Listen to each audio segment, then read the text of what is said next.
जीवन की खोज वास्तविक या परछाई। एक रानी नहाकर अपने महल की छत पर बाल सुखाने के लिए गई। उसके गले में एक हीरो का हार था, जिसे उतारकर वहीं आले पर रख दिया और बाल संवारने लगी। इतने में एक कौवा आया। उसने देखा कि कोई चमकीली चीज है, तो उसे लेकर उड़ गया। एक पेड़ पर बैठकर उसे खाने की कोशिश की, पर खा न सका। कठोर हीरो पर मारते मारते चोंच दुखने लगी। अंततः हार को उसी पेड़ पर लटकता छोड़कर वो उड़ गया। जब रानी के बाल सूख गए तो उसका ध्यान अपने हार पर गया, पर वह तो वहाँ था ही नहीं। इधर उधर ढूंढा, परंतु हार गायब। रोती धोती वह राजा के पास पहुंची, बोली कि हार चोरी हो गई है, उसका पता लगाइए।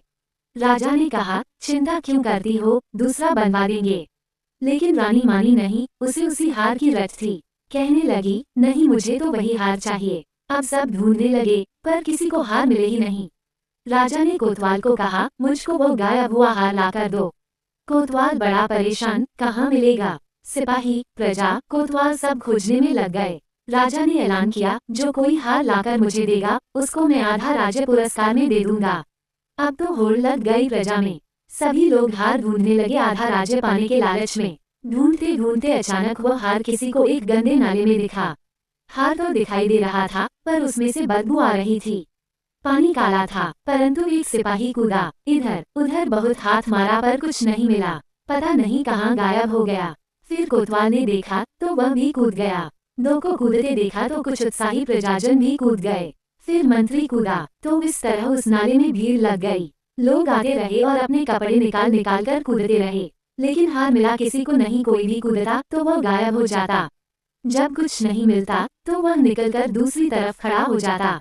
सारे शरीर पर बदबूदार गंदगी, भीगे हुए खड़े हैं।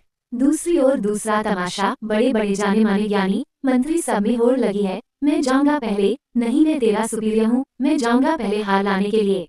इतने में राजा को खबर लगी। उसने सोचा, क्यों न मैं ही कूद जाऊं उसमें, आधे राज्य से हाथ तो नहीं धोना पड़ेगा। तो राजा भी कूद गया। इतने में एक संत गुजरे उधर से। उन्होंने देखा तो हंसने लगे, यह क्या तमाशा है।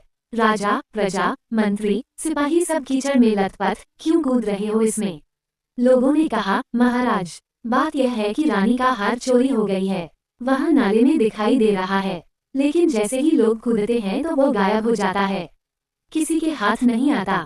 संत हंसने लगे, भाई, किसी ने ऊपर भी देखा। ऊपर देखो, वो टहनी पर लटका हुआ है। नीचे जो तुम देख रहे हो, वह तो उसकी परछाई है। अर्थात जिस चीज की हमको जरूरत है, जिस परमात्मा को हम पाना चाहते हैं, जिसके लिए हमारा हृदय व्याकुल होता है, वो सुख, शांति और आनंद रूपी हार क्षणिक सुखों के रूप में परछाई की तरह दिखाई देता है और